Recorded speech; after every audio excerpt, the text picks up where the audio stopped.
diapositiva. ¿Se ve que corre? Sí. Sí, sí, sí, Muy bien. está bien. Perfecto.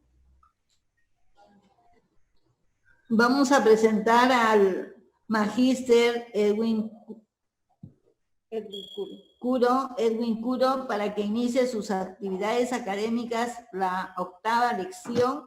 Hoy van a tener sus exámenes. Probablemente nuestro invitado de honor va a hacerles un repaso para que tengan pues notas de excelencia. Y siempre agradeciéndole por anticipado por todas sus enseñanzas, que son muy sabias y yo pienso que son de excelencia. Puede dar inicio, doctor, a sus actividades académicas. Ya, buenas tardes, con todos, ¿cómo van? El día de hoy vamos a hacer una clase sobre lo que es valoración. Ya lo habíamos tocado la primera vez que tuvimos la clase inaugural. Vamos a profundizar en algunas cosas, sobre todo en el tema de la antropometría, porque este tema de la antropometría nos va a servir mucho para ver la valoración y el estado nutricional de nuestro paciente. Pero no solamente es la antropometría. También vamos a tener que ver el aspecto nutricional, son con una triada que es la antropometría, los valores bioquímicos y la funcionalidad también. Pero acá solamente vamos a ver las dos partes, una que ya le hemos tocado anteriormente, vamos a hacer un pequeño repaso sobre eso, y la otra que es la antropometría, lo que vamos a ver nosotros cuando hagamos el serum. O, por ejemplo, cuando nos toque en la parte clínica también, qué es lo que tenemos que ver y valorar, ¿no? Para el tema de la parte nutricional. Les explico que, porque cuando, por ejemplo, a ustedes han llevado Medicina 1, como hemos visto, por ejemplo, la valoración nutricional a veces pasa por un segundo plano. Nosotros siempre pensamos en la parte médica como que no es que no valore mucho, pero siente que, por ejemplo, la parte nutricional no la enfoca bien, ¿no? Y la parte nutricional, porque la valoración nutricional es importante para ver la recuperación del paciente. Si un paciente no está bien nutrido, ¿cómo se va a recuperar de eso? Si nosotros no damos importancia a la parte nutricional sobre las cantidades de calorías que debe prescribirse, sobre la cantidad de proteínas que el paciente debe consumir, la recuperación va a ser mayor en mayor tiempo y la salida del hospital, o sea, la alta hospitalaria va a tomar mayor tiempo también. Es importante que nosotros tengamos en cuenta siempre la parte nutricional. Cuando nosotros vemos en la parte de semiología médica, casi no tocamos eso. ¿No se han dado cuenta que quizás uno que otro doctor ha tocado algo leve, pequeñito, en el tema de lo que es la valoración nutricional, el índice de masa corporal nada más? Pero la valoración nutricional bien llevada nos puede decir y nos puede pronosticar o la aparición de alguna enfermedad posterior, sobre todo, yo les expliqué en las clases anteriores, sobre todo enfermedades crónicas, ¿no? Las enfermedades crónicas, las que se van a comenzar a desarrollar en la primera etapa, el de la adultez, o sea, en los primeros años, a los 22, 23, 24, ya se pueden estar formando algunos de las enfermedades de tipo que comienzan a aparecer. Entonces, nosotros nos damos cuenta de que si nosotros podemos corregir eso, probablemente tengamos más éxito en nuestro tratamiento médico. Muy bien. Bueno, y la valoración nutricional, ¿por qué pasa? ¿No? Porque la valoración nutricional es el primer paso del proceso de la asistencia nutricional. El nutricionista, por ejemplo, ve esta parte como algo importante, aparte de su anamnesis y de su historia clínica nutricional. La valoración es un primer paso para el proceso de la asistencia nutricional. Pero no solamente es para el nutricionista, siempre la parte médica también, porque la idea es que la valoración nutricional sea para todo el profesional de la salud, ¿no? Pero como no debemos hacer intruismo también profesional, nosotros dejamos la mayor parte de la valoración nutricional Si es que no hay nutricionista, a nosotros lo podemos elaborar, o el nutricionista en los lugares donde sí está el nutricionista.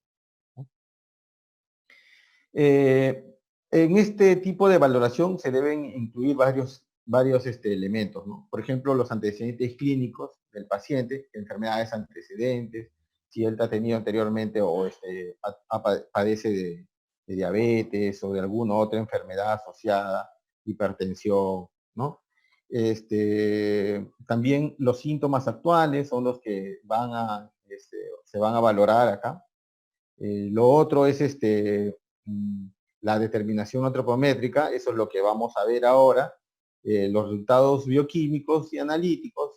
Esto, en algunos casos, ya para profundizar ya del especialista en la nutrición, él ve, por ejemplo, la interacción fármaco-nutriente, ¿no? Y también de otros fitoderivados, lo que llamamos medicamentos o no digamos medicamentos, sino suplementos que se venden sin receta, ¿no? Que pueden hacer alguna interacción con los fármacos que consumimos, ¿no? Si ustedes han visto y han llevado farmacología, algunos medicamentos la alimentación tiene que estar separada de la ingesta, de la toma de algunos medicamentos porque pueden generar interacción. No, junto con esto, ya el nutricionista tiene que también complementarse con los antecedentes nutricionales y alimenticios, o sea, cuál es su hábito alimentario, qué es lo que consume durante el día, si desayuna bien, almuerza, cena.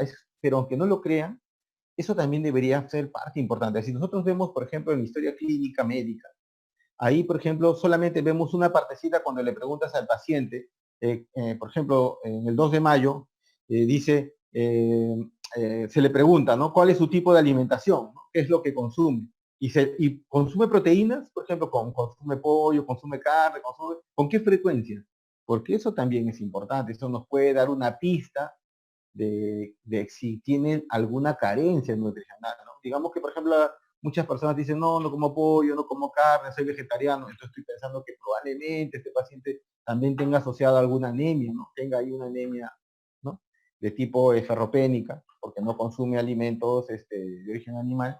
Entonces, estos de acá pueden estar generando algún inconveniente de eso. Entonces, yo estaría siempre con una idea de que podría ser alguna enfermedad asociada a una carencia nutricional, ¿no?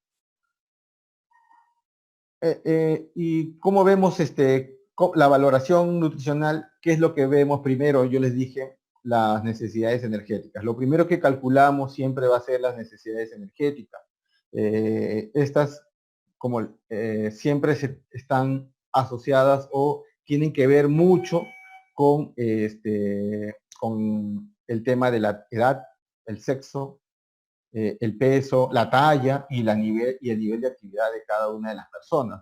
O sea, nosotros cuando sacamos un número una cantidad de calorías por necesidad energética de un paciente, a veces tenemos un valor general, ¿no? Por ejemplo, yo les expliqué que en una clase, que por ejemplo nosotros tenemos que tomar un valor, lo multiplicamos por el peso, y ahí nos sale aproximadamente la cantidad de calorías que el paciente necesita.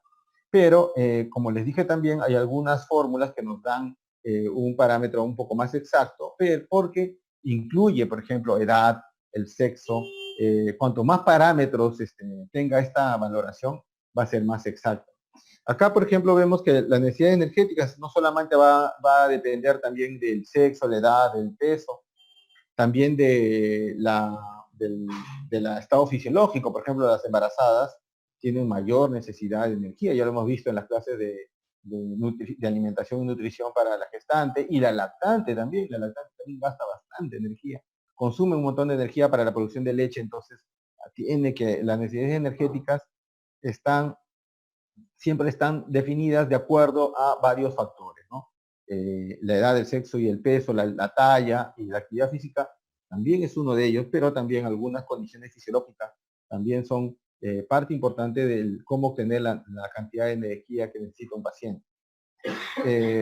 Otra de las cosas que tenemos que tener en cuenta es que cuando, por ejemplo, nosotros no damos un buen no definimos bien la cantidad de energía que necesita el paciente, podemos generar un déficit de peso o un superávit de peso. Por eso es importante que sea lo más preciso posible a lo que requiere el paciente. También debemos tener en cuenta que las personas con mucha masa muscular también necesitan mayor cantidad de energía que las personas que tienen menos masa muscular. A veces, por ejemplo, vemos que en pacientes con mucho peso, vamos a poner una persona que hace mucho deporte, aproximadamente con 80 kilos y 1,70, entonces vemos, por ejemplo, que la, la cantidad de masa muscular nos va a incidir bastante en la necesidad energética, porque el músculo no es un tejido que gasta mucha energía, entonces cuanto más masa muscular, mayor la necesidad de energía, ¿no? Mayor el requerimiento de energía. Lo mismo sucede, pero puede suceder lo contrario, por ejemplo, una persona con mucho peso para su talla, por ejemplo, pero que tiene mayor cantidad de masa magra, no va a necesitar, quizás va a necesitar algo de energía, pero no tanta como la que tiene mayor masa muscular. Pueden haber dos personas, pero con diferente composición corporal y tienen las diferentes necesidades de energía, ¿no? Una quizás para mantener el peso, un peso que tiene mucha cantidad de, requerimiento de energía, y otro que no, que al contrario necesita menos calorías porque necesita bajar.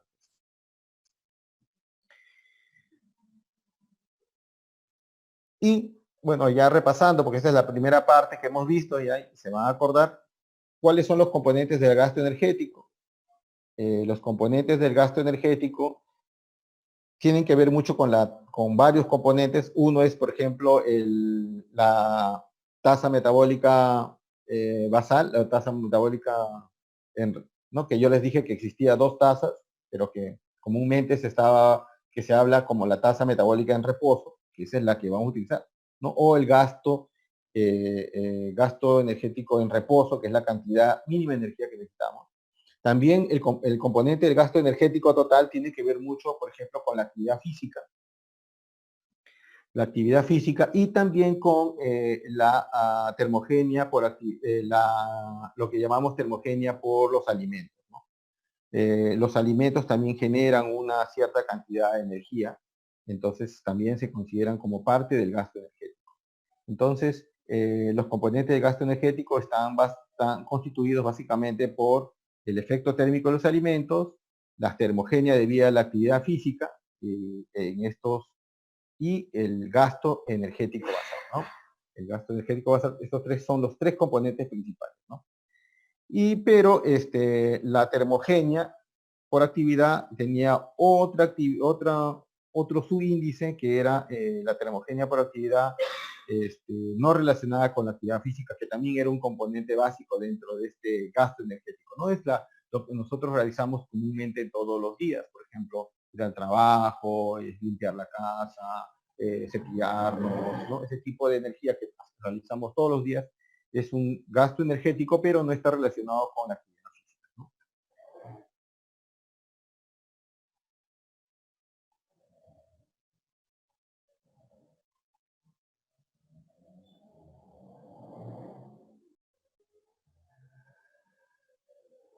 Muy bien. Y acá vemos, por ejemplo, el gasto energético basal y el reposo. El gasto energético basal o tasa metabólica basal, entonces se define como la cantidad mínima de energía consumida que es compatible con la vida. Y el gasto energético en reposo o tasa metabólica en reposo es la energía consumida en actividades necesarias para el mantenimiento de las funciones corporales normales y óptimas. Estos dos términos a veces se confunden.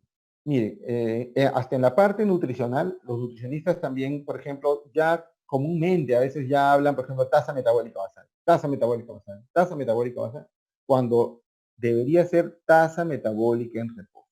Ese es el verdadero término. Pero estos dos términos siempre se van a confundir y van a trabajar de la mano. A veces vamos a escuchar, sí, la tasa metabólica basal. ¿Cuánto es su tasa metabólica basal? Y ya estamos pensando que es la tasa metabólica en reposo, porque el verdadero nombre debería ser tasa metabólica en reposo, ¿no? Porque ya la tasa metabólica basal, el gasto energético basal, la tasa metabólica basal, no se da. Lo que las fórmulas o las formas de obtener, de saber la cantidad de energía mínima que necesita el cuerpo en estado de reposo, se llama tasa metabólica en reposo, ¿no? Eso es lo que se debería siempre decir.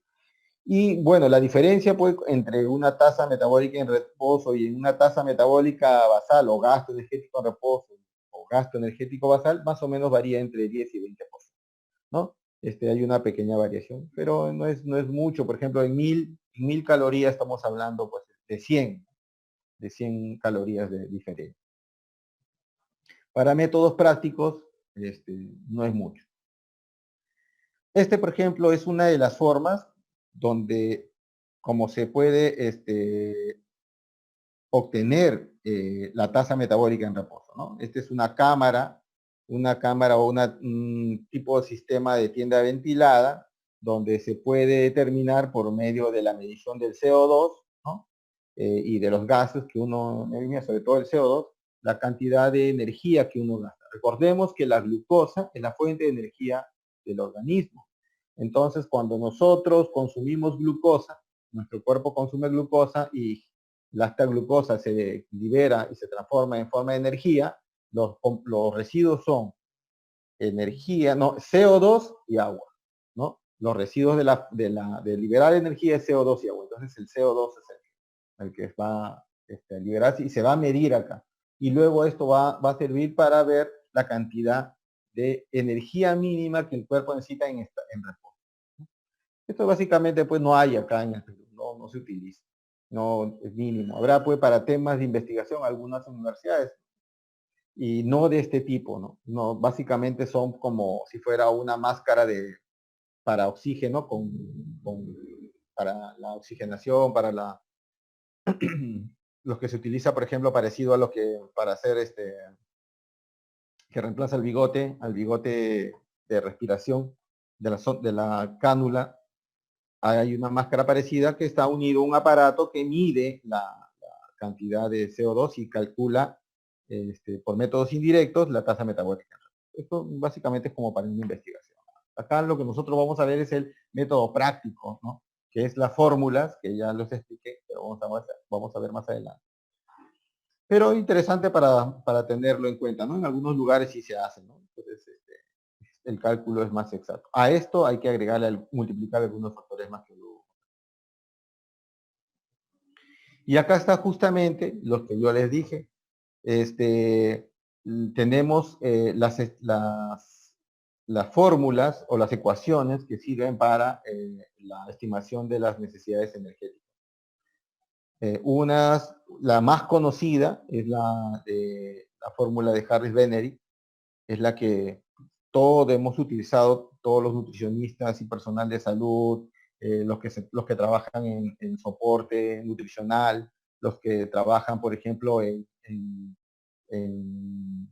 lo que son valoraciones nutricionales, sobre todo las personas que trabajan, por ejemplo, en soporte nutricional para que es nutrición enteral y parenteral, ellos manejan bastante lo que son las ecuaciones, ¿no? Y la fórmula de Harris-Benedict era una de las primeras fórmulas que aparecieron.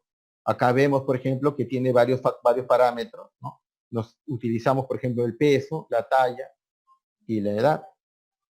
Y está en varones y en mujeres. Yo les voy a dejar una tarea para la próxima semana, para esta semana, para que me la entreguen a más tardar el día martes, el lunes, con el lunes podría ser, para que ustedes hagan sus estimaciones energéticas, ¿no? Sus estimaciones energéticas de proteínas también, de carbohidratos, ¿no? Que hagan un cálculo, ahora les voy a dejar, vamos a ver eso posteriormente. Pero como les dije también al inicio, la forma correcta en cómo uno debe calcular las necesidades energéticas son por medio de la calorimetría indirecta, que es justamente lo que hemos estado viendo. Hay otros métodos más también que sirven para ver, para calcular las necesidades energéticas, o sea, la tasa metabólica en reposo. Pero el método práctico, cuando estemos nosotros en la consulta o estemos en la visita médica, el cálculo es el que está acá abajo, que dice puede calcularse 25 a 30 por kilogramo de peso. calorías por kilogramo de peso al día. Esto está ya estipulado en la parte clínica, ¿no? Se puede hacer ese cálculo. A esto se le puede agregar algunos factores, como son los factores de, por ejemplo, ya lo vamos a ver, de tasa de reposo, o perdón, de factores de reposo o de actividad. Y la ecuación para mí la más exacta, pero la que no utilizamos o utilizamos bien poco, es la ecuación de Mifflin-St. George. Es una ecuación más exacta porque la fórmula anterior de Harry-Benning solamente servía para, o básicamente estaba hecha para pacientes normales, o sea, con un índice de masa corporal normal, con un peso para la edad normal o peso para la talla normal. En cambio, la ecuación de Mifflin-St. George, sí, esta sí puede hacer el cálculo estimado de tasa metabólica en reposo para pacientes de diferentes hasta con sobrepeso y obesidad, ¿no? Y esto es lo que estamos. Los dos utilizan peso, altura o talla y edad, ¿no? Entonces son ecuaciones más exactas, ¿no? La fórmula de Harry-Benning sobreestima un poquito la cantidad de energía, pero es algo manejable.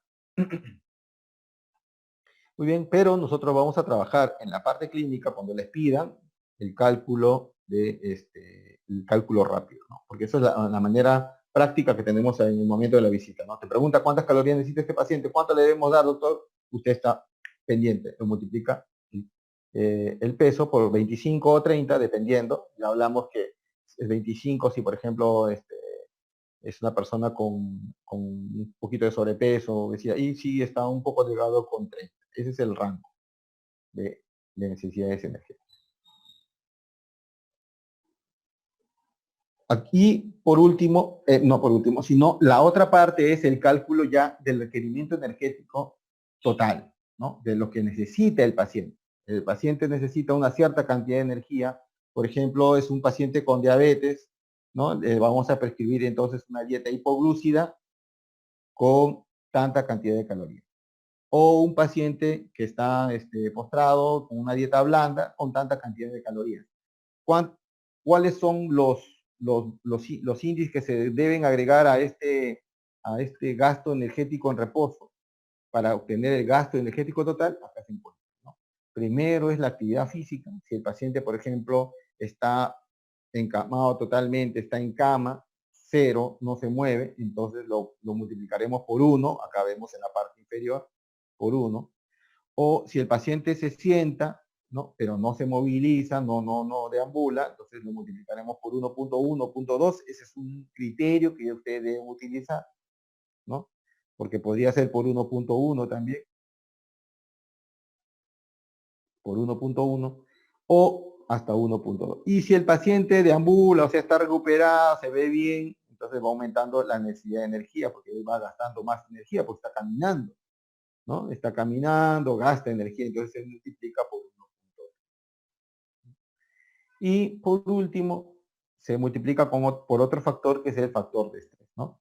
Acá vemos si, por ejemplo, ha tenido una cirugía mayor o una cirugía, ¿no? Hay un mayor gasto de energía porque el paciente tiene que regenerar tejido, ¿no? Entonces, para la formación y la regeneración del tejido, tenemos que agregar un poco de calorías, entonces multiplicamos por 1.1, 1.2.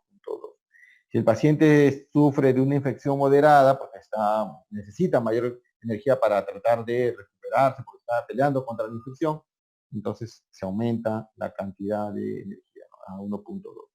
Igual pasa con el politraumatizado, con los pacientes de sepsis hay que utilizar los criterios de 1.1, 1.2, y con los pacientes ya que tienen quemaduras, grandes quemaduras media, segundo, tercer grado, se agregan también una cierta cantidad en el factor, puede ser de 1.5 a 2, ¿no? Que es el mayor, ¿no? Porque ahí justamente hay una mayor necesidad de energía, ¿no? Necesitamos una mayor cantidad de energía para la regeneración del tejido dañado.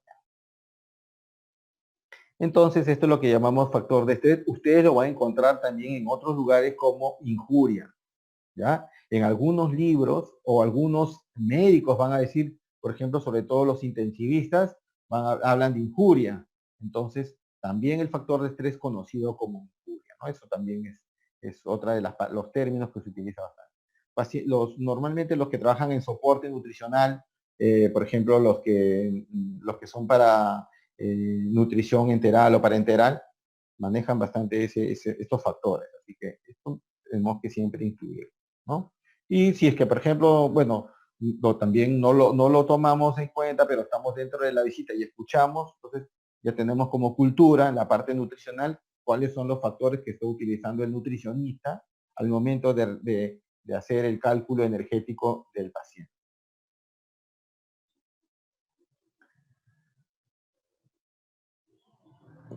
El requerimiento de proteína también es una de las cosas importantes, ¿no? Yo les dije siempre que lo primero que se hace en el cálculo normalmente es proteína, energía y proteína.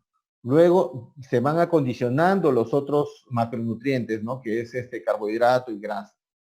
Pero siempre estos dos valores son los que van primero. Por ejemplo, yo siempre hago un requerimiento de energía para el paciente, lo que necesita, y luego hago el cálculo de proteína. Sobre todo, por ejemplo, en los pacientes que vamos a tener como con quemaduras o con heridas o, por ejemplo, cuando el paciente está con traumas, ¿no? Entonces, tenemos que hacer un cálculo también de la cantidad de proteínas que necesita el paciente, ¿no? Porque nos va a servir para poder, acuérdense que los pacientes cuando están con una agresión, que es como una infección digamos, o cualquier otra patología, siempre el organismo lo que va es cortar la producción de las proteínas, de la albúmina, que es una proteína de fase aguda negativa, positiva, perdón, y va a aumentar la producción de la proteína C reactiva, que es la proteína de fase aguda, la otra proteína, porque existen dos tipos de proteínas, una de fase aguda positiva y otra negativa. Entonces, lo que va a pasar es que cuando haya un requerimiento de proteínas, nosotros tenemos que hacer un cálculo de acuerdo a esta patología, ¿no? Normalmente el paciente que no tiene, que solamente ya está de alta, ya está a punto de salir, será casi con la misma cantidad de calorías que puede ser una persona normal, por ejemplo, 0,8, 0,9, ¿no? Si es un paciente, por ejemplo, con falla renal, pero no se dializa, por ejemplo, este paciente requerirá aproximadamente pues 0,8, 0,9 o quizás 0,7, viendo la cantidad de urea y creatinina que sale en los exámenes de bioquímicos. Entonces, la cantidad de proteína es de acuerdo al criterio y de acuerdo a la enfermedad. Normalmente en el hospital siempre se hace un requerimiento de entre 1.2 y 2 gramos según el estado nutricional, ¿no?, del paciente y de acuerdo a la lesión o a la demanda metabólica. Entonces, pero si el paciente, por ejemplo, tiene otro tipo de trastorno, entonces tenemos que hacer la reducción de la cantidad de proteína y también de la calidad de la proteína. Recordemos, por ejemplo, que pacientes con coma hepático se tienen que disminuir las proteínas de alto valor biológico y tenemos que ir a la proteína de origen vegetal, ¿no? Porque para evitar la formación de amoníaco. Entonces, o sobre todo porque las proteínas de origen animal la mayor parte generan aminoácidos aromáticos que van a empeorar la condición del paciente con coma hepático. Pero en otros casos, la proteína siempre debe estar considerada con el cálculo con la proteína de alto valor biológico, lo que hablamos es las de origen animal, ¿no? En este caso, por ejemplo, normalmente en el hospital siempre se recomienda carnes blancas, poco carne roja. Y en total debe solamente representar entre el 15 y 20% del valor calórico total. Estamos hablando que el 100% es lo que requiere el paciente, pero solamente entre 15 y 20% de las calorías totales está representada por la proteína. Pero eso se tiene que hacer un cálculo de acuerdo al peso, ¿no? En la clínica es proteína por kilogramo de peso, ¿no? Gramos por kilogramo de peso. En los pacientes, por ejemplo, que tienen coma hepático, también, por ejemplo, tienen encefalopatía hepática, la disminución de la cantidad de proteínas es baja, ¿no? 0,5, 0,4. por ejemplo, cuando el paciente entra en encefalopatía hepática, tiene que bajarse la cantidad de proteína. Si, en cambio, el paciente es un paciente que quiere, es un paciente con obesidad o con diabetes, entonces puedo aumentar la cantidad de proteínas hasta 1.2, 1.3, 1.4. ¿Para qué? Para disminuir la cantidad de calorías o de grasas, de carbohidratos y de grasas, ¿no? Para poder generar una pérdida de peso. Eso ya lo vamos a ver ya cuando hagamos tratamiento de enfermedades. Muy bien, entonces acá, como les decía, la cantidad de gramos de carbohidratos es aproximadamente entre el 45 y 65% del valor calórico de la dieta, o sea, del valor calórico total de la dieta, ¿no? Siempre, yo les dije, siempre ese es el rango, ¿no? No disminuye, salvo que sea por alguna otra patología, pero normalmente esto va a ser así. Ahora, ¿cómo debe ser? Yo les dije, siempre en todas las etapas de la vida, siempre se prefiere los carbohidratos completos, ¿no? Muy bien, y la cantidad mínima de carbohidratos, como hemos visto en la primera clase, es de 130 gramos mínimo que necesita el cuerpo para evitar la formación de cuerpos cetónicos. Y en las grasas, ya para completar el 100%, el 35%, que parecería mucho, ¿no? Pero es 35% del 100%, pero recordemos que las grasas por cada gramo de grasa o de lípido nos da 9 calorías, por eso que representa una mayor cantidad de calorías a menor gramo, ¿no? Si por ejemplo yo tengo un gramo o 2 gramos de grasa, ya tengo más o menos 18, 2 gramos. Una cucharada de aceite, que es de más o menos 5 gramos, una cucharadita, 5 gramos de aceite son 45 calorías, ¿no? Entonces, en cambio, una cucharadita de 5 gramos de un carbohidrato solamente da 20 calorías. La grasa nos va a dar mayor cantidad de calorías, por eso es que acá se ve que es muy alto, 35%, pero esa es la cantidad de calorías del valor calórico total de grasas que te representa en la dieta.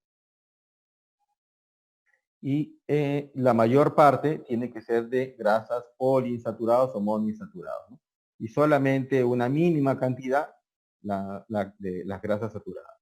No debemos consumir muchas grasas saturadas, ¿no? Ya sabemos cuáles son las grasas saturadas, ya lo hemos visto, ¿no? Entonces, y las que debemos utilizar son las poliinsaturadas, sobre todo las que tienen omega 3, omega 6, ¿no? Y, por ejemplo, un dato, también eso va a ocurrir, hay unos aminoácidos de cadena media. Los aminoácidos de cadena media, por ejemplo, cuando yo estuve en INCOR, por ejemplo, se veía mucho en los casos por post-cirugía, por o por ejemplo, una complicación en la cirugía, había una patología que se llama quilotórax, ¿no? Es el kilo, o sea, los triglicéridos se acumulaban en una zona del pulmón, en la zona entre la pleura y el pulmón. Entonces, ahí el paciente lo que tiene que ser, el consumo tiene que ser básicamente con con ácidos grasos de cadena media, ¿no? Eso por si acaso para que lo tengan. Solamente se prescribe ácidos grasos de cadena media que lo venden solamente eso. Entonces la dieta sí está prescrita para eso. Sobre todo, por ejemplo, en niños, a ver, cierra su audio. Y sobre todo, eso lo van a ver, por ejemplo, en cirugías pediátricas, ¿no? Por ejemplo, a veces niños que van a operar del corazón, se ve a veces también ese tipo de complicación. Y el colesterol, que debe ser más o menos menor a 200 miligramos por decilitro, que es el consumo de grasa saturada. Que aproximadamente es un huevo, ¿no? Un huevito tiene 200 miligramos de colesterol. Bueno, muy bien. La cantidad de fibra que se debe prescribir, más o menos 14 gramos por cada 1000 calorías, y el agua por kilogramo de peso. Muy bien. Como les dije, la valoración nutricional tiene que ver con 3 componentes, ¿no? El componente bioquímico, el componente físico, que es la antropometría básicamente, y el componente funcional, de cómo está el funcionamiento. Todo esto al nutricionista le sirve para el diagnóstico nutricional, ¿no? para la valoración nutricional. Entonces, de acuerdo a estos tres factores que tenemos acá, tres fuentes de información, al nutricionista o al personal de salud, en todo caso, que si le toca, es que tiene que servir para hacer el diagnóstico, ¿no? Es una interrelación entre el dato bioquímico con la antropometría y la parte funcional, el estado del organismo, pero cómo va funcionando, nos va a servir para el diagnóstico nutricional. Esto se aplica siempre en la parte clínica.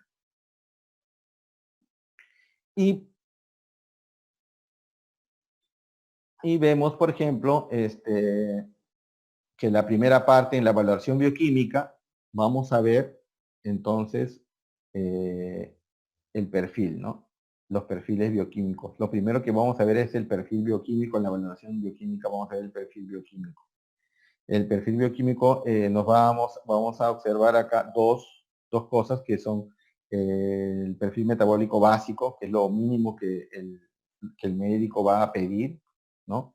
Que es la glucosa, el calcio total, el sodio, el potasio, el bicarbonato, el BUN o la urea, o sea, y la creatinina. Esto es lo mínimo, que es lo básico para ver cómo está la parte bioquímica.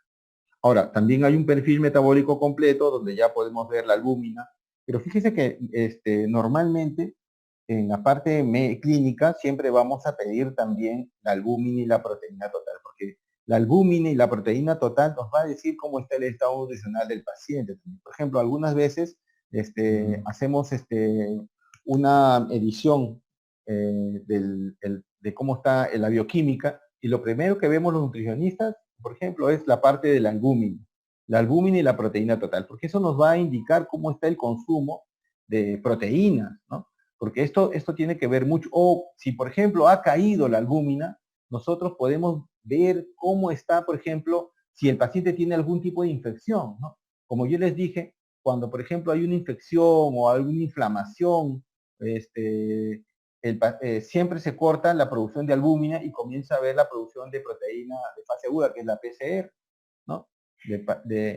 Entonces, ¿qué es lo que va a ocurrir? Entonces, esto nos va a dar una pauta de cómo está la nutrición del paciente, ¿no? Las proteínas totales, eso lo hemos visto, ya han visto ya en bioquímica y también lo han visto en laboratorio clínico el ciclo pasado. Entonces, ya sabemos cuáles son los valores, entonces ya tenemos una idea de cómo está el estado nutricional del paciente. Los otros valores también, por ejemplo, la fosfatasa alcalina, ¿no? Nos va a decir, y por ejemplo, la bilirrubina, la TGO y la TGP, para ver cómo está la parte hepática, el fósforo o el fosfato y el colesterol y el triglicéridos, nos va a dar una visión amplia de cómo está el estado nutricional de un paciente. Si tiene una tendencia a ser una enfermedad crónica, con estos parámetros nosotros vamos ya valoramos cómo está el paciente, ¿no? Ya podemos estar vislumbrando cómo está nuestro paciente, pero recordemos que estos valores bioquímicos, o sea, los exámenes, son solamente esos exámenes auxiliares, porque muchos de ellos ya con la clínica ya vamos a tener una idea más, ¿no? Una idea de cómo va, qué tipo de enfermedades, y solamente esto nos sirve para confirmar la enfermedad, ¿no? Lo otro, por ejemplo, es dentro de esta valoración, también es la del hemograma, ¿no? El hemograma completo nos sirve también para ver cómo está, por ejemplo, para ver cómo están las cantidades de eritrocitos, por ejemplo, ¿no? Recordemos que las proteínas son formadoras de todo tipo de tejidos, entonces un bajo consumo de proteínas nos puede dar, por ejemplo, una baja producción de leucocitos, o también una baja producción de eritrocitos. Entonces, o también, por ejemplo, si vemos que, por ejemplo, hay una hemoglobina baja, nos estamos dando, por ejemplo, idea de que la alimentación, probablemente hay un problema con el consumo de alimentos ricos en hierro. Entonces, nos está dando ya una idea de cómo vamos, cómo encontramos a este paciente, ¿no? Con el tema de la de la valoración bioquímica es importante para ver el estado nutricional, ¿no? Bueno, el análisis de orina ya yendo un poco más completo y los marcadores de inflamación. Como les decía, sobre todo la PCR es la que siempre nos va a servir para ver cómo está también el tema del estado nutricional. Si vemos, por ejemplo, que hay un PCR alto y una albúmina baja, entonces, o una albúmina baja, pero vemos que la PCR está alta, entonces nos damos cuenta que hay una inflamación o una infección, entonces, por ese motivo la albúmina y la proteína total están. Pero si vemos que están normales y la albúmina baja, entonces nosotros estamos pensando que en sí hay un problema ahí nutricional. El paciente no consume una adecuada cantidad de proteínas al día. Por ejemplo, paciente debería consumir alrededor de 50 gramos mínimo de proteína de alto valor biológico. Pero digamos que su paciente, usted le hace una anamnesis y le pregunta, señor, ¿qué toman en el desayuno? Una taza de café y un pan con mermelada, a veces huevo, huevo, leche, no, de vez en cuando. Y el almuerzo sí, como normal. Mi segundo, mi sopa, mi sopita. Y en la noche ya no tomo loncha. Entonces, usted calcula la cantidad de proteínas no cubre. Si eso pasa todos los días, el paciente está haciendo un déficit de proteína, entonces va a afectarse la albúmina y las proteínas totales. Obviamente hay enfermedades que están asociadas a esto, pero también podríamos ver que si el paciente no tiene nada, estamos viendo que debe ser por una falta de consumo de proteínas. Y lo que nos lleva acá, básicamente, esta clase, es el tema de la antropometría. Es lo que nos va a servir para valorar básicamente el estado nutricional del paciente. Nosotros tenemos una forma de diagnosticar y valorar la parte nutricional, qué es lo que necesita, pero también la antropometría, ¿no? La valoración física, nos va a servir para ver cómo está el estado nutricional del paciente. Si el paciente tiene sobrepeso, si el paciente tiene, está delgado o tiene desnutrición, ¿no? Y en todas las etapas de la vida. O sea, el peso, la antropometría es fundamental para todas las etapas de la vida. Eso nos sirve para hacer un seguimiento de cómo está su alimentación, ¿no? Si está consumiendo bien sus alimentos de una manera balanceada, o si tiene alguna enfermedad asociada que que impide la absorción de algún nutriente, ¿no? Entonces, justamente la antropometría nos va a servir gracias a las tablas que tenemos, ya hemos visto algunas en las etapas de la vida, las tablas de los patrones de crecimiento y de peso, de talla. Entonces nos sirve para valorar cómo está la ingesta de una población. Entonces,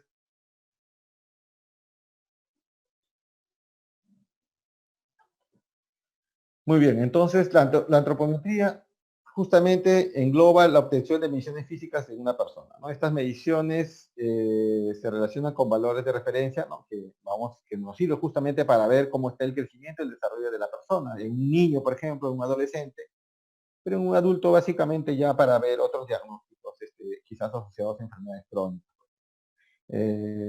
Y son básicamente para ver pues los estados de sobrenutrición, en este caso sobrepeso y obesidad, o la desnutrición, ¿no? Malnutrición por déficit, también llamada.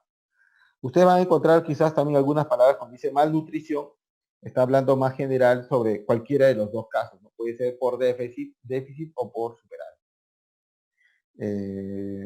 No, y nos va a servir para justamente intervenir. Si nosotros encontramos algo que no nos cuadra, por ejemplo, un sobrepeso, un 900, nos va a servir para que podamos intervenir y recomendar una bajada de peso, una dieta para bajar de peso, o una dieta para una determinada. Muy bien, cuando nosotros vayamos a la parte, porque muchos de nosotros cuando terminemos la parte clínica, todos vamos a pasar a hacer el serum, ¿no? Y entonces en el serum vamos a encontrar, no vas a encontrar pues como en el hospital a veces tu tallímetro, una balanza full, no. Allí vas a encontrar diferente, vas a encontrar un tallímetro de madera, que es el que vemos acá, por ejemplo. Este es un tallímetro que sirve para ver esto lo vas a encontrar en el consultorio. Si no lo encuentras en el consultorio, lo vas a encontrar en CRED o lo podrás encontrar, por ejemplo, en Tópico, ¿no? Este es el tallímetro que normalmente se utiliza y el que está validado por SENASA o el Instituto Nacional de Salud. Esto lo vas a encontrar, si te vas a provincia, este tallímetro te va a servir, lo vas a cargar con tu mochilita, con tu técnico y vas a hacer tu valoración nutricional o al seguimiento de tus pacientitos menores de edad. Porque recordemos que nuestra campaña es contra la desnutrición en niños menores de 5 años y contra la anemia. Entonces, este tallímetro te va a servir justamente para la determinación de la altura en niños de 2 hasta más edad, ¿no? En niños de 2 hasta adultos. Este es tu tallímetro. Y el otro vemos un infantómetro acá a la derecha, el infantómetro, que también es de madera. Este no se desarma, este de acá se desarma y se lleva en mochila, pero el de acá, el de la derecha, no. Y sirve para medir a los niños menores de 2 años, ¿no? Echaditos, pues se llama longitud. Acá le llamamos longitud y en el otro lado le llamamos talla. Y cómo nosotros vamos a determinar, por ejemplo, en el caso, ¿para qué nos va a servir la talla en un adulto o un adolescente para ver una relación con el peso, ¿no? Porque, de acuerdo a una fórmula, podemos valorar si este paciente tiene sobrepeso, obesidad o está en estado normal, o, por ejemplo, si el paciente tiene desnutrición. En el caso de los niños, o delgadez, perdón, el término correcto en el adulto es delgadez, ¿no? Delgadez. En el caso de los niños, por ejemplo, el infantómetro nos va a servir para ver la talla, porque la talla nos va a decir cómo está la alimentación, cómo ha sido su alimentación a largo plazo. O sea, es un histórico. Si un niño no crece bien, quiere decir que habiendo una mala alimentación a través del tiempo. Entonces, nosotros con el infantómetro vamos en las tablas, que los patrones de crecimiento que hemos visto, que les he enseñado en lo que es en la nutrición para el infante, el lactante, nos sirve para ver cómo va la alimentación, ¿no? Es una forma de hacer un seguimiento de cómo está la parte nutricional, ¿no? De acuerdo a la talla para la edad. Esto nos va a hacer, en los niños pequeños vamos a ver el parámetro talla para la edad. En los adultos no, porque en los adultos nos va a servir solamente como parte de un valor para sacar el índice de masa corporal. En cambio, un niño sí nos va a determinar en el parámetro de talla-edad para ver cómo está el crecimiento. Esta es la forma correcta como se debe hacer la medición. Como no tenemos la parte práctica, así es como tiene que ser. Ustedes cuando vean un infantómetro o un tallímetro, porque lo puedo echar el tallímetro, este tallímetro se puede poner en forma horizontal y me va a servir para hacer la medición también, ¿no? Entonces la cabeza va en la parte donde iba el pie acá y él con esta tabla que es la figura, perdón, este es el tope nos va a servir para hacer la medición. La medición correcta, la cabeza pegadita a la parte inferior, que es la base, y el tope en el pie, ¿no? Con las rodillitas bien estiraditas, ¿no? De la forma correcta. Recuerden que la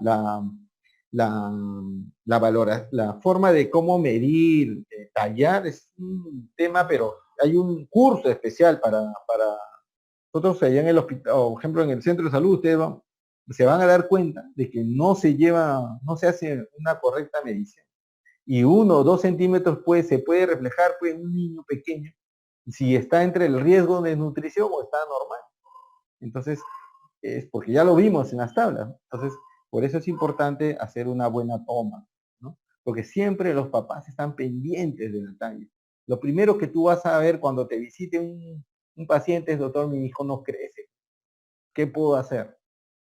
Y tú le tienes que recomendar, ¿no? Tú tienes primero que valorar cómo va el peso para la talla con respecto a su edad y luego vas a dar la recomendación. En los niños más grandes, por ejemplo, ya los niños a partir de 2 o 3 años que se paran, entonces se utiliza el tallímetro ya el que va horizontal, ¿no? Vertical, perdón. Y es la forma correcta, ¿ves? Se cogen los piecitos pegaditos, ¿no? La rodilla, el que toma, acá tiene que tomar 2, el que va tomando la talla, que va tomando el tope, con la rodilla va presionando ligeramente la rodilla del bebé para que no se no doble, ¿no? Y pueda tener una medición correcta. ¿Ven? Es un arte tomar el tallímetro, la estatura en los niños. Y en cambio en el adulto, por ejemplo, que vemos, no tenemos práctica, entonces vamos a ver para que ustedes determinen la talla la talla del paciente, así como se toma en el adulto, ¿ve? Este es un adulto mayor, pero también se toma en el adulto, también se debe tomar así, de una manera correcta, ¿no? Así, viendo que tenga un ángulo de 90 grados y el tope esté pegado hacia el tallímetro de madera, ¿ya? Muy bien. Lo ideal es que se suba en la escalerita esta que tiene que siempre en el consultorio, lo ideal. Pero a veces por métodos prácticos uno no lo hace, pero esta es la mejor forma de medir, ¿ya? La antropometría. Otra forma, digamos, paciente postrado, pero tú necesitas saber la talla porque necesitas tú el índice de masa corporal, porque quieres saber la cantidad de calor, que según el índice tú te vas a ver cómo está el estado nutricional, pues no, si está en delgadez, y necesitas justamente, pero tú no tienes su talla, pues no se recuerda el paciente. Entonces, una de las formas, bueno, acá vemos, por ejemplo, que está sentado. Hay una forma de saber la talla por medio de la altura de rodilla, ¿no? Esta es la forma correcta, acá está la forma correcta como se debe. No, pero debe estar en ángulo recto. La verdad es que tiene que estar en ángulo recto, ¿no? Fémur con el fémur, con el peroné o con la tibia, tienen que estar en ángulo recto para poder, y el pie con respecto al piso, tiene que estar en ángulo recto, ¿no? Para poder hacer la medición. Ahora, en algunos casos, por ejemplo, cuando el paciente está postrado, no lo podemos sentar, ¿no? Pero podemos hacer una medición parecida a esta, ¿no? O sea, podemos tomar el cálculo aproximadamente y podemos, por esta fórmula que está acá, podemos calcular, estimar, no es exacto, pero podemos estimar la talla de las personas, ¿ya? Por esto. Recordemos, pues, que la talla tiene que ver, la talla normalmente es la altura de la tibia y el peroné es lo que normalmente va a determinar la talla de las personas. Muy bien. Entonces acá les dejo abajo el link de dónde podemos encontrar, si ustedes quieren profundizar más en este tema, ver cómo se pueden hacer. Esto de acá es de Perú, ojo. Esto es de Perú porque son manuales, el manual de cómo valorar el estado nutricional de adulto mayor, ¿no? Esto ustedes lo van a tener, probablemente cuando van ustedes a un centro de salud y ustedes están a cargo, porque cuando ustedes vayan a provincia les van a encontrar infinidad de manuales y de folletos o de tablas, entonces usted va a tener que ver cómo utilizarlo. Se tiene que saber siquiera que, esto me enseñó el licenciado, sí, perfecto. Muy bien. Y esta es la determinación del peso. Por ejemplo, normal debe ser en una báscula, esto van a encontrar en el centro de salud, ¿sí? La forma correcta de cómo debemos controlar el peso. Con la mínima cantidad de ropa, ¿no? O con la ropa más ligera que podemos encontrar y hacer un descuento, ¿no? Si vemos que es una ropa de verano, ¿no? Que es con un pantalón ligero y una blusa, entonces aproximadamente medio kilo habrá un descuento. Siempre, ojo, la medición del peso y de la talla es descalzo, ¿no? Con medias o descalzo, sin medias, pero no puede ser con zapatos. Muchas veces, por ejemplo, yo he visto en el consultorio que a veces por ganar tiempo, la técnica, tú haces nada más, ya sí, unos 70, cuando el taco tiene 3. La señora, ¿cuánto está midiendo? Tiene unos 60, pero en verdad tú le miras, no, 60, qué raro, ¿no? La señora mide unos 50, creo. Entonces, tiene que quitarle el zapato. Igual con la determinación del peso, porque los zapatos pesan aproximadamente medio kilo. Entonces, eso nos puede dar una distorsión real, ¿no? La mejor manera de pesar en un adulto, así van a encontrar su báscula. Ya cuando ustedes tengan ahí su ayuda, que es la técnica que le va a ayudar, entonces usted le va a explicar cómo tiene que pesar ahí, ¿no? Descalzo, ¿no? Y sin la mínima cantidad. En el caso de los niños, por ejemplo, en algunos lugares tienen unas balanzas para pediátricas, pero en otros casos tienen así unas calzonetas con en algunas comunidades se les ha provisto de ese tipo de báscula, ¿no? La OMS o la UNICEF también repartía antes este tipo de básculas con un tipo de canasta, con una calzoneta donde se le pesaba al niño, ¿no? Entonces era una medida un poco exacta porque en la otra el niño se mueve y no puede saber exactamente la cantidad, pero acá sí puede saber exactamente el peso que tiene, porque es con la mínima cantidad de ropa. Muy bien, y de acuerdo al peso y la talla, ahí vamos a ver qué es, porque tenemos 5 ya. Ya, entonces avanzamos rapidito para hacer el repaso. Y el índice de masa corporal, y acá lo vemos, ¿no? El peso y la talla nos sirve para ver el índice de masa corporal, acá lo vemos. La normalidad está en de 18 a 24.9, ¿no? Y 24.9 ya pues estamos en el borde del sobrepeso, ¿no?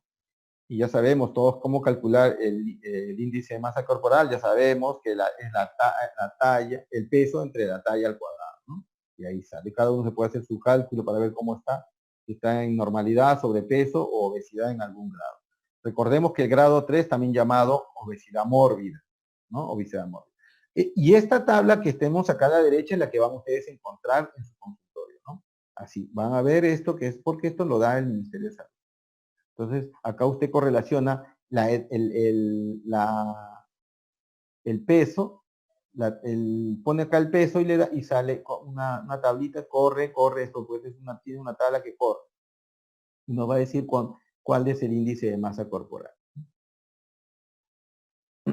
Muy bien, y tenemos el índice de masa corporal del adulto. El adulto mayor es diferente al adulto menor, al adulto normal, perdón, ¿no? Mientras que la normalidad en un adulto joven es hasta 24.9, en un adulto mayor la normalidad puede ser hasta 28. Ojo, ¿ya? Por eso que un adulto, si un adulto mayor, este es Perú, ¿ah? Ojo, no lo estoy inventando, no es de Estados Unidos, este es acá, Perú. OMS, OPS. Ojo, entonces esta tabla de valoración también la van a encontrar. Está también y lo pueden buscar en los links que les dejé anteriormente. Y acá vemos que, por ejemplo, en adulto mayor tiene mayor rango, ¿no? Entre 23 y 28 de IMC es normal, ¿no? Y sobrepeso recién a partir de 28, mientras que acá en la normal, en el adulto joven es entre 25 y 29 ya es sobrepeso, mientras que en el adulto mayor recién a partir de 28. Muy bien, y entonces el peso y la talla nos sirve para el adulto, en el adulto para hacer la valoración del índice de masa corporal, ¿no?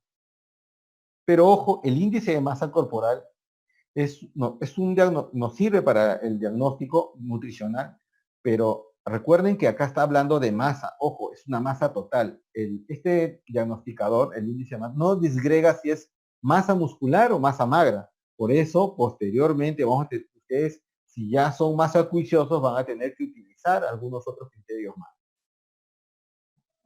Muy bien, y acá vamos a tener las tablas de valoración antropométrica de diferentes edades, ¿no? Esto también es de Perú, eso está también acá en el Centro Nacional de Alimentación y Nutrición, el CENAN y el INS, el Instituto Nacional de Salud, lo vende. Entonces lo pueden ustedes obtener también, ¿no? Acá están las tablas para menores de 5 años, para los niños, para niño y niña, para joven de 5 a 17 años, para mujercita de 5 a 17 años, ¿no? Para mujeres de 5 a 17 años, ¿no? Y nos sirve para ver la talla para la edad y el índice de masa corporal. Recordemos que a partir de los 5 años ya no trabajamos con talla para la edad, o peso para la edad, o peso para la talla, ya no, trabajamos con índice de masa corporal, ¿no? Y acá vamos a hacer el cálculo.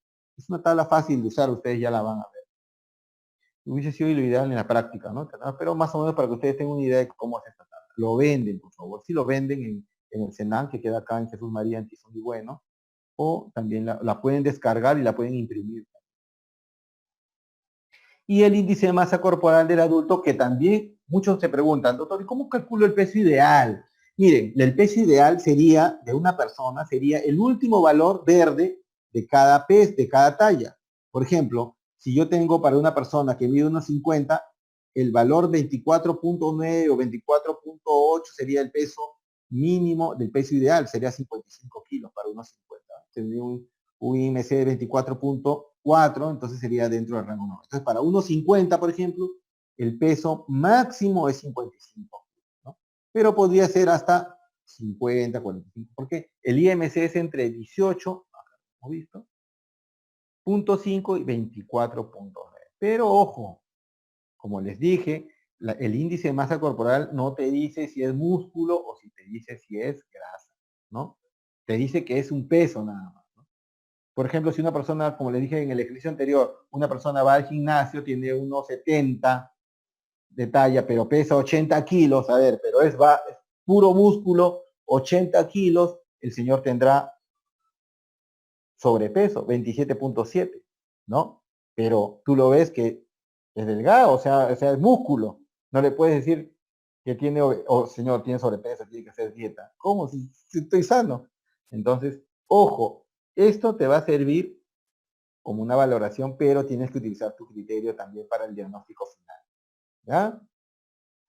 Muy bien. Y por último, otra de las cosas que también nosotros siempre tenemos que ver es la obesidad abdominal. La obesidad abdominal acá en la Asociación Latinoamericana de Diabetes, para Perú, porque esos son latinoamericanos, el perímetro de cintura debe ser, cuando es mayor, obesidad abdominal es mayor de 94 y en mujeres mayor de 88, igual o menos. Y es uno de los criterios para el síndrome metabólico. Por eso la obesidad abdominal también tienen ustedes que ver. Ojo, eso también la pueden poner en el tema del diagnóstico o en la valoración nutricional. Es importantísimo que ustedes vean esto, la obesidad abdominal. ¿Ya? Muy bien. Y ya, si queremos ser un poco más profundos en el tema del diagnóstico ya más acuicioso, tendríamos que ver la composición corporal. ¿No? La composición corporal tiene que ver mucho con el tema del peso magro con el peso graso. Entonces, pero nos va a dar de una manera más precisa el estado de salud de una persona. O sea, nos va a decir si esa masa, ese peso está adecuado muscularmente o está inadecuado. Miren, por ejemplo, ahora han aparecido esas balanzas inteligentes, ¿no? De la marca Xiaomi, la marca Huawei, por ejemplo. Esas balanzas Smart, que llaman inteligentes, sacan, por ejemplo, no de una manera precisa, pero sí estiman, porque utilizan un tema de bioimpedancia, pero bueno, no muy precisa, pero te estiman aproximadamente, te sirve como para un control. Tu peso, tu índice de masa corporal, tu porcentaje de grasa, tu cantidad de agua, tu cantidad de masa grasa, tu cantidad de masa muscular. Lo saca, ¿no? Esa balanza inteligente. No cuesta más de 150 soles. Y te lo llevan a tu casa. Eso es una forma, por ejemplo, ya avanzada de cómo está ahora la forma de la valoración nutricional. Ya tenemos aparatos para que una persona se pueda hacer su valoración corporal y nos da más preciso, porque ahí te da el índice de masa corporal, pero te dice, por ejemplo, que tu porcentaje de grasa está mayor a lo normal. Entonces, te das cuenta que como que te da una especie de valoración, no digamos diagnóstico nutricional total, pero sí te da una valoración de cómo está tu estado de salud. ¿Ya?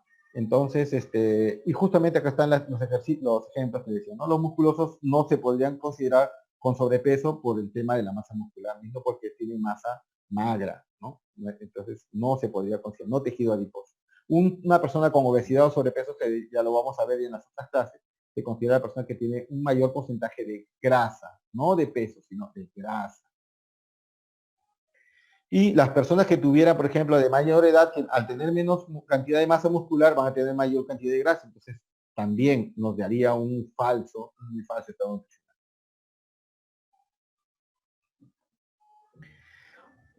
Y una de las formas para valorar la composición corporal, yo cómo saber cuánto de grasa tengo y cuánto de masa muscular tengo, por ejemplo, al no haber antes los bioimpedanciómetros, primero se utilizó el grosor, el pliegue cutáneo de tejido adiposo.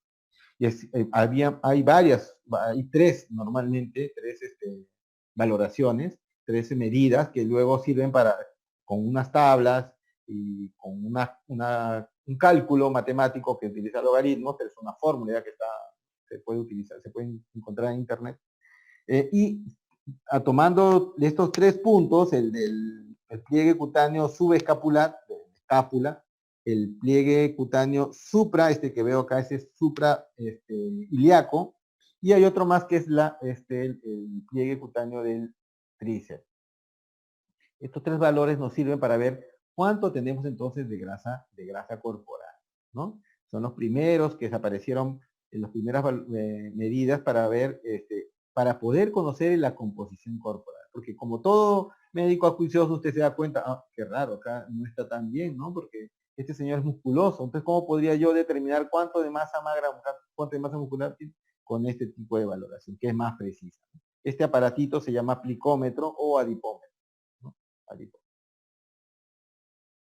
Y el otro método que se ha utilizado ya es que quizás muchos lo han visto, por ejemplo, hasta en los mercaditos, una chica que te vende Omnilife, Herbalife, te medía tu porcentaje de grasa y te decía haga dieta, es el método de bioimpedancia. Este es el más práctico, el aparatito que es un bioimpedanciómetro, que te sirve para saber la cantidad de grasa corporal que tienes, ¿no? Utiliza un tema, un principio de bioimpedancia, ¿no? Recuerden que la grasa es una mala conductora de electricidad, entonces vas a una corriente eléctrica que sale por un lado, recorre tu cuerpo, regresa y recoge, y lo que no regresa o regresa muy tarde, la máquina lo interpreta como grasa y sale el porcentaje de grasa. Un varón debe tener un porcentaje de grasa entre 10 y 20% y una mujer entre 20 y 30%, es el valor normal. Con la edad, 5% más para el varón, 5% más para el hombre. Por ejemplo, a partir de los 30 años va aumentando el porcentaje de masa grasa, ¿no? Y disminuye la masa muscular. Y esta es una forma también práctica, bueno, pero miren, les recuerdo que, por ejemplo, en la bioimpedancia, cuanto más puntos tengas para contacto eléctrico, ¿no? No pasa con una corriente eléctrica, una mínima cantidad de energía de corriente eléctrica. Entonces, mejor sería. Acá solamente tenemos 2 puntos de contacto. Lo ideal sería mínimo 4 para que tengas una medición más precisa. Muy bien, eso es todo, chicos. ¿Qué les pareció? A ver, ¿alguna pregunta? ¿O están dormidos?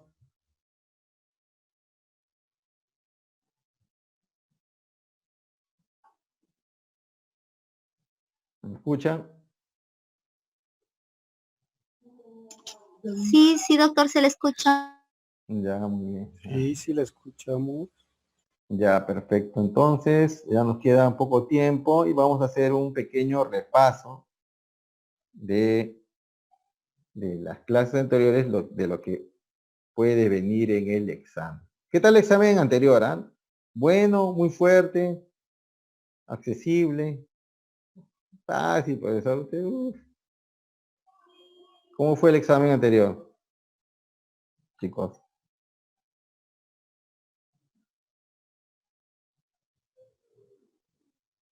¿Me escuchan?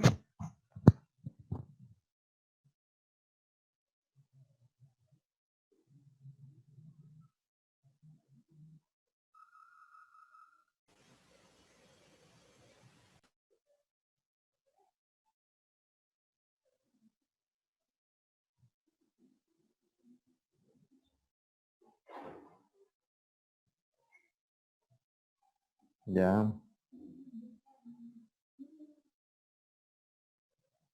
Muy bien, entonces vamos a hacer un pequeño repaso de lo que podría venir en el examen. Y de lo que tiene que saber, lo mínimo que tiene que saber en este segmento que ya pasó. ¿Qué hemos tocado en la primera era del embarazo, ¿verdad? Necesidades energéticas del embarazo, ¿no?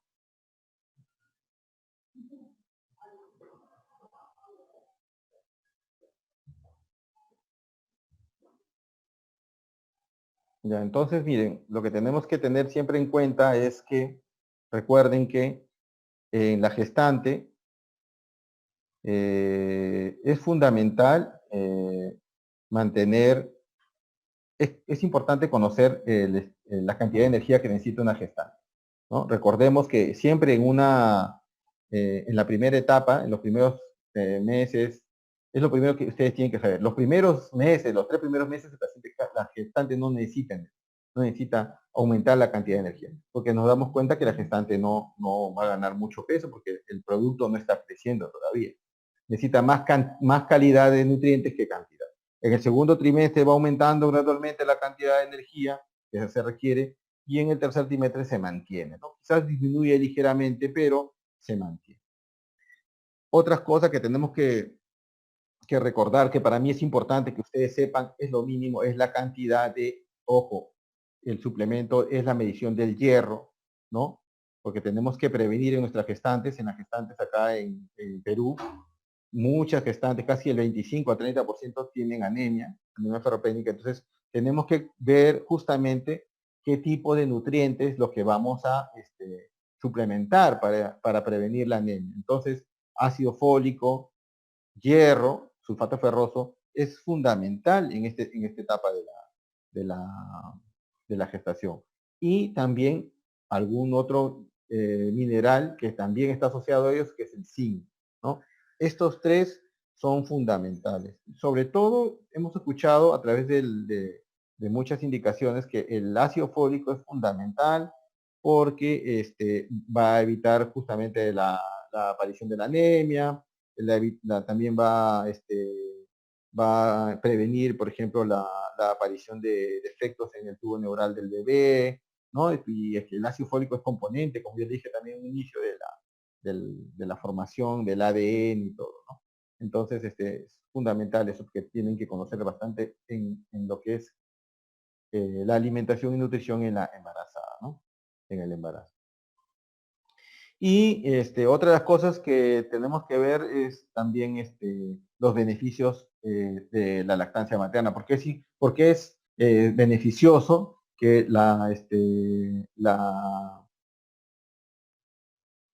por qué es beneficioso la lactancia materna, ¿no? ¿Para qué ayuda, no? Bueno, hemos visto que, por ejemplo, favorece la recuperación, ¿no? de la gestante, el útero disminuye más rápida, con mayor velocidad de tamaño, previene que las gestaciones juntas, ¿no? Porque si da lactancia materna exclusiva o a partir del año ya con alimentación, o sea, mixta, alimentación y lactancia, se puede prolongar los periodos de gestación, ¿no? Próxima, ¿no? Y también la lactancia materna va a disminuir la hemorragia postparto, ¿no? El índice de disminución de hemorragia. Eso tiene que saber que la lactancia materna es beneficiosa tanto para el bebé como para la madre, ¿no? Entonces, y lo debemos recordar que la lactancia materna, ¿no? Acá en el Perú, según los lineamientos de MINSA, es obligatorio hasta a los 6 meses, sin agüita, sin sopita, sin nada de eso, ¿ya? Entonces, en el Perú exclusivamente la lactancia materna, recuerden chicos, es hasta los 6 meses, no debemos decir, no, 4 meses, ya dale, no. Acá los lineamientos que dicen, ¿hasta cuánto es la lactancia materna? 6 meses, ese es el lineamiento. Pueda que por algún otro factor, yo les dije VIH, paciente que está tomando un tratamiento psiquiátrico, ahí sí podríamos utilizar un reemplazo, ¿no? Pero la lactancia materna es exclusiva hasta los 6. Lo otro, ¿por qué es importante entonces la lactancia materna en la primera etapa apenas nace el bebé? Por el calostro. El calostro es un líquido, vamos a ver la primera leche, rico en inmunoglobulinas. También tiene una buena calidad de proteínas, no tiene mucha grasa, no tiene mucho carbohidrato, pero tiene una buena cantidad de proteínas y de factores inmunitarios, ¿no?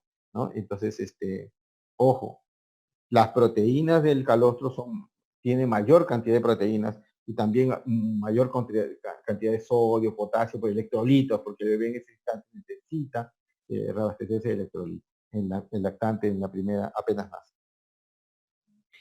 Y lo que tenemos que también ver es que a partir de los 6 meses, por ejemplo, ojo, la leche materna hasta los 6 meses no necesita otro tipo de alimento. Hacia estés en un lugar donde hace mucho calor, no necesita agüita, no necesita caldito, ojo, ¿no? ¿Por qué? Porque si vas a dar agüita, ¿con qué le vas a dar? Con el biberón. Y ya hemos hablado y les expliqué que acá damos lactancia materna exclusiva porque nosotros estamos reduciendo, ¿qué? La muerte, ¿no? La muerte del perinatal, ¿no? La muerte de los infantes, la muerte infantil. Muchas veces por enfermedades diarreicas, enfermedades respiratorias, ¿no? Entonces, y el chupón y el biberón no bien lavado, no mal. ¿Ustedes creen que en provincia van a hervir a cada rato el biberón, el chupón, no? Entonces, entonces, porque se gasta el gas, o porque tiene que hacer hervir a cada rato el agua, entonces no va a pasar eso. Entonces, ustedes tienen que recomendar que la lactancia materna es exclusiva, no necesita agüita, si haga calor, no, porque la leche tiene todo, ¿no? La leche tiene, lo cubren necesidad de energías, vitaminas, minerales, o sea, macronutrientes y agua, ¿ya? Hasta los 6 meses. Y a partir de los 6 meses ya el bebé que les recomendé, que era alimentación complementaria, ¿no? A partir de los 6 meses es complementaria. Alimentos semisólidos, nada de agüitas, calditos, sopitas, no. Acá es cosa semisólida, un puré, una papilla. ¿Qué debe tener? Su proteína, su carbohidrato y su verdura. Siempre. ¿Ya? Lo otro, ya en la niñez, ¿qué va a pasar? En la niñez, ¿qué tenemos que tener cuidado? Tenemos que recomendar siempre una alimentación balanceada de los niños. Siempre comer su proteína, su carbohidrato y que debemos prevenir acá en esta etapa el sobrepeso. O sea, lo que llamamos malnutrición por exceso o también a veces por déficit, ¿no? Porque en esta etapa de la vida el niño está vulnerable. Y si nosotros, por ejemplo, acá no mantenemos un buen crecimiento, posteriormente ya va a entrar en déficit, ya no va a tener una buena talla y siempre va a estar en déficit con respecto a otros niños.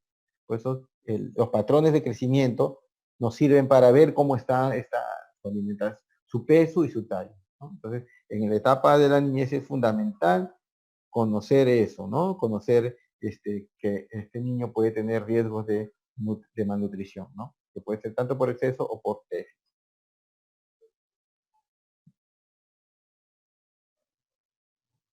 Y en la adolescencia, ya pasamos la niñez, ahora en la adolescencia lo que tenemos que ver es los patrones de conducta alimentaria de los jóvenes, ¿no? Recordemos que tienen que recomendar una alimentación rica, como esta es una etapa de crecimiento acelerado, igual que en la primera etapa de la vida, los 2 primeros años. Esta etapa también es un crecimiento acelerado, entonces tienen que mejorar su consumo de proteína.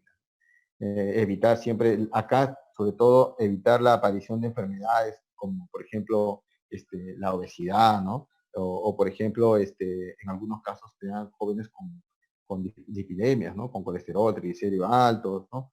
O también en esta etapa de la vida tenemos que tener cuidado con la aparición, por ejemplo, de algunas enfermedades, por ejemplo, como trastornos de la alimentación, ¿no? La bulimia, la anorexia, en estas etapas de la vida aparecen. Entonces, tenemos que observar bien siempre la conducta alimentaria de nuestros pacientes, ¿no? Y sobre todo, recomendar si encontramos una paciente que es, por ejemplo, con una vegana, ¿qué recomendaciones? No le voy a pedir, no, ya no seas vegana, sino, ¿qué tengo que decirle, por favor, ¿no? El tipo de alimentación que tú tienes que seguir para que no te desnutras, ¿no? ¿Qué suplementos debes consumir? Entonces, ya lo habíamos hablado, ¿no? En esta etapa de la vida, entonces, siempre tenemos que tener en cuenta que tiene que haber una alimentación balanceada, ¿no? Siempre tenemos que recomendar la alimentación debe tener con proteínas de alta calidad, ¿no? Se debe evitar pues, el consumo de alimentos con grasas saturadas, y siempre ahí tiene que, igual que en la niñez, los adolescentes tienen que saber los horarios de comida. No deben saltarse las comidas, no que no desayuno, no que mejor allá frente me voy al almuerzo, no. Tiene que saber sus pautas, ¿no? Esas son las recomendaciones que damos nosotros. Y en la etapa adulta, recordemos siempre que la alimentación igual es para prevenir básicamente la aparición de enfermedades crónicas, ¿no? La recomendación, por ejemplo, para evitar la diabetes, ¿no? Es consumo de carbohidratos complejos, ¿no? Proteínas de alta calidad, no mucha cantidad de proteínas, sino lo normal, entre 0,8 y 1, que es lo recomendable en esta etapa. Y las recomendaciones siempre van de acuerdo a la actividad física, van de acuerdo a la edad, al sexo también, ¿no? Y alguna etapa fisiológica, por ejemplo, la gestación, ¿no? La lactancia, en esta etapa adulta, ¿no? Y siempre recordemos de que en la etapa adulta, básicamente la mujer es la más vulnerable, por ejemplo, de padecer un trastorno, por ejemplo, como anemia. Entonces, ver justamente, o una mala alimentación o una mala suplementación con calcio también a la larga puede generar alguna enfermedad posterior, osteopenia, osteoporosis, que se va a presentar en la etapa adulta, ¿no? Entonces, siempre las recomendaciones en consultorio van a ser que la alimentación tiene que ser balanceada, consumir alimentos ricos en hierro, alimentos ricos en calcio, ¿no? Y evitar las grasas saturadas. Consuma su grasa poliinsaturada, si puede, su aceite de oliva, su palta, pero el aceite vegetal básicamente sería lo recomendado. Cualquier tipo de aceite vegetal.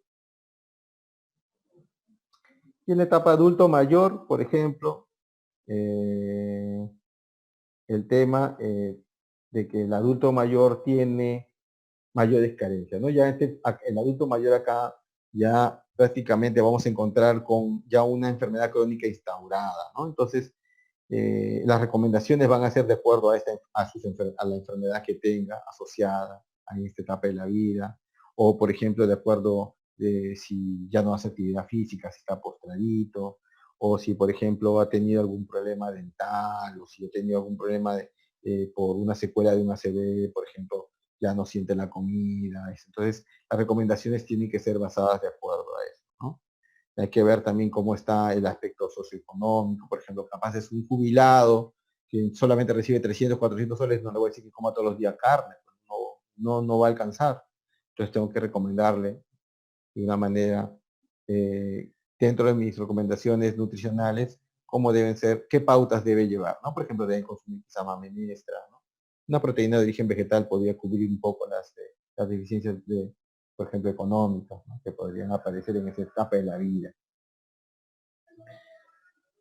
Y siempre evitar el consumo de grasas. En toda la etapa de la vida, el consumo de alimentos de carbohidratos simples, de carbohidratos como azúcares simples o de grasas saturadas como helados, tortas. No digo que no lo consuma, pero debe ser limitada, ¿no? De la mínima cantidad, ¿no? O sea, ocasionalmente, una vez al mes, cada 15 días, unas pequeñas porciones, ¿no? Son lo recomendable. No todos los días.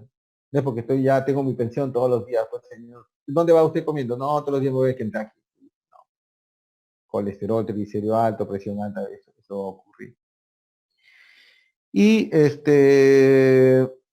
siempre les recomiendo, porque los adultos mayores y los adultos siempre tienen tendencia a consumir bastante vitaminas. ¿Por qué? Porque, ojo, suplementos en mucha cantidad.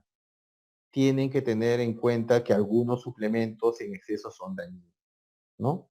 Entonces, hay que tener cuidado con estas indicaciones. Muchos de ellos se dejan llevar por lo que sale en la televisión, ¿no? Entonces, hay que tener cuidado con las recomendaciones, ¿no?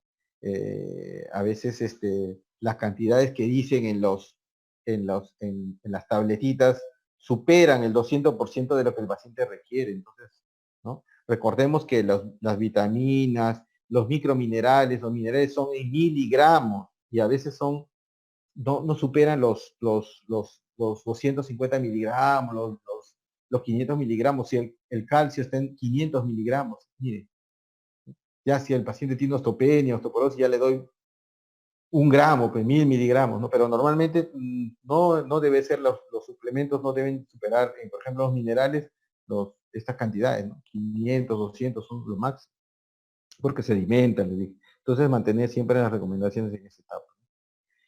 Y bueno, y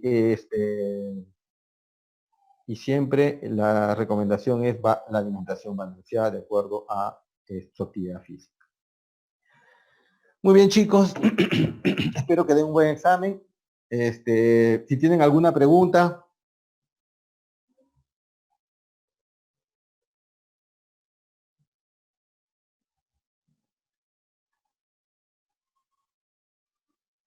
¿Alguna pregunta? Doctor, una consulta.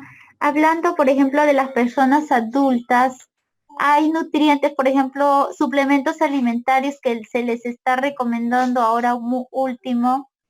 En ese caso, sería conveniente que a las personas adultas o mayores más que nada, aquellos que ahora salen con el ARA o el DHA como un agregado especial y con los omegas más importantes que son omega 3, 6 y 9. Ajá. ¿Sería eso recomendable a su criterio, por favor? Sí, son recomendables, sobre todo, pero sobre todo haciendo una valoración de cómo está nuestro pacientito, ¿no? Ver su consumo. Capaz no consume buena cantidad de pescadito, solamente una vez cada 15 días, por ejemplo, entonces el DHA pues está, y el omega se encuentra en el pescado. Entonces, como no lo consume muy seguido o consume poco, sí, lo ideal es suplementarlo. Claro, podemos suplementarle. Hay suplementos con este tipo de nutrientes que son los ácidos grasos esenciales que llamamos, y a veces el adulto mayor ya tiene poca, como se dice, eh, adherencia a consumir ese tipo de alimentos. A veces ya que me molesta el diente, ya me duele, ya no me gusta, se ponen así un poco medio quisquillosos, entonces el suplemento debe cubrir esa necesidad de micronutrientes. Pero siempre yo les digo que veamos cuántos son la cantidad de nutrientes que necesita cada paciente. Yo siempre chequeen. A veces las vitaminas o los minerales, por ejemplo, yo no estoy en contra, por ejemplo, del magnesio. El magnesio es muy bueno, pero las cantidades que le dan, que le superan por 3, 4 veces la cantidad que necesita un paciente de magnesio. Son mínimas, son 200, 220 miligramos, no más en el día, pero a veces uno le da pues ese no me gusta poner nombre, magnesol, por ejemplo, tiene creo que 2 gramos, creo, de magnesio, es mucho. Eso sedimenta, no es bueno. Quizás en una primera etapa te hace bien porque obviamente capaz tu reserva de magnesio está abajo, pero luego diario, no, pues, será una vez a la semana, 2 veces por semana, si es que tiene mucha cantidad. Exacto. Doctor, y la consulta, en una persona de tercera edad, ¿cuánto de magnesio, cuánto de zinc se le recomendaría? Porque en el caso de, por ejemplo, magnesio y zinc, que viene como el magnesol, que la gente, especialmente los de tercera edad, lo buscan bastante. En ese caso, ¿cuánto tendría que tener? Por ejemplo, el zinc, 30 miligramos es suficiente. La mayoría de los suplementos de zinc, por ejemplo, vienen en 30 miligramos. Nos damos cuenta, por ejemplo, que ahora las farmacias, ¿no? Ya no sacan, por ejemplo, antes, por ejemplo, había el Centrum, ¿no? El Centrum era un multivitamínico, tenía todo. Bueno, no sé si todavía habrá, pero este multivitamínico tenía multivitamínicos, minerales, cubría casi todas las necesidades, porque había también un multivitamínico para una determinada, para la edad adulta, que tenía vitamina B12, ácido fólico en mayor cantidad. Entonces 30 miligramos era suficiente. Pero ahora me he dado cuenta que en las farmacias y en las boticas ya vende, por ejemplo, aparte, ¿no? Solo complejo B, solo zinc, solo magnesio, solo vitamina D, ¿no? Porque es más comercial, yo me imagino, que vender todo en un bloque de una sola toma, cubro todo, entonces como que no, me imagino que en la parte comercial no saldrá. Pero 30 miligramos de zinc es suficiente. Cubre las necesidades del paciente. Pero yo les comenté, por ejemplo, que el zinc, el ácido fólico, la vitamina B12, o sea, la cianocobalamina y el hierro están presentes ¿en dónde? En el pescado, en el pollo, en la carne. Entonces, no necesitamos 30 miligramos, pues, una cantidad mínima. Entonces, 30 miligramos es suficiente.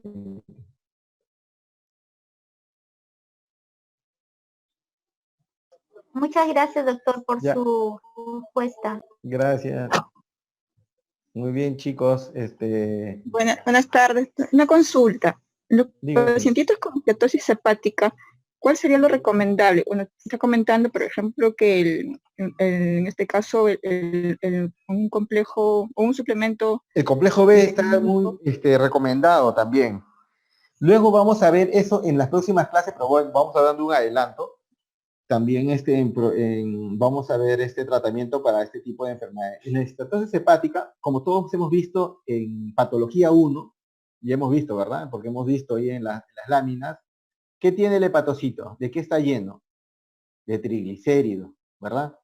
Entonces, si nosotros nos remontamos al mecanismo de cómo se formó el triglicérido viene por dos vías, o por las que consumimos normalmente, o sea, por las grasas saturadas que consumimos normalmente, o por el consumo de exceso de carbohidratos, que el cuerpo no elimina, sino lo transforma en ¿qué? En triglicéridos. Entonces, y se almacena. Entonces, obviamente también asociado pues al consumo de alcohol, ¿no? Y entonces, esto va a generar que un problema, este problema de estatosis hepática. Entonces, ¿cuál es la recomendación acá? El consumo de complejo B, porque eso va a ayudar siempre a regenerar el tejido, porque el complejo B con ácido fólico, tiamina, ayudan a la regeneración del ADN, o sea, a la formación de nuevo ADN, entonces las células de hepatocitos se van a regenerar lentamente y evitar el consumo de estos alimentos en exceso, o sea, no grasas saturadas, no grasas en exceso y disminuir la cantidad de carbohidratos. Entonces eso va a disminuir la aparición de las bolitas, las de grasa, de triglicéridos dentro de la célula del hepatocito. Entonces se va a disminuir la actividad física. Porque si tu cuerpo necesita energía y ya no lo va a consumir del músculo, ¿de dónde va a obtener esa energía? De la grasa, ¿de dónde? Del hígado, pues el hígado va a comenzar a metabolizar, porque el hígado es el laboratorio. Entonces la actividad física también es fundamental, ¿no? Para poder reducir esta etapa. Y sobre todo, bueno, en las primeras etapas de estatosis hepática 1, ¿no? Primera etapa, ¿no? Más fácil, pero ya cuando está en la segunda, tercera, ya es más complicado. Estadio 2, 3 es más complicado.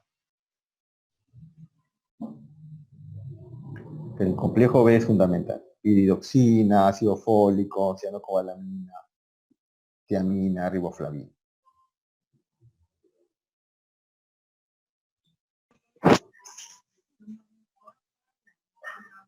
¿Alguna otra pregunta?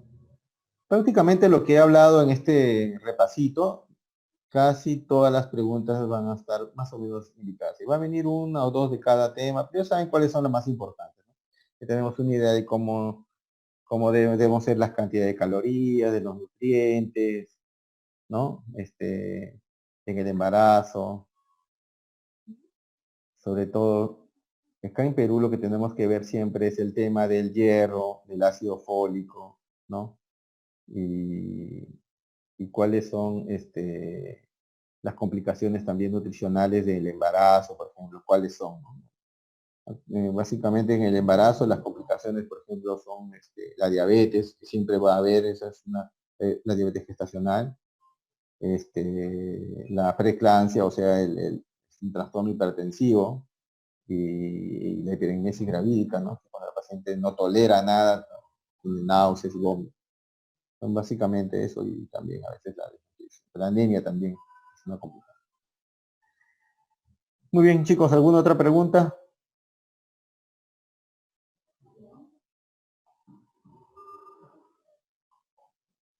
Entonces, está entendido.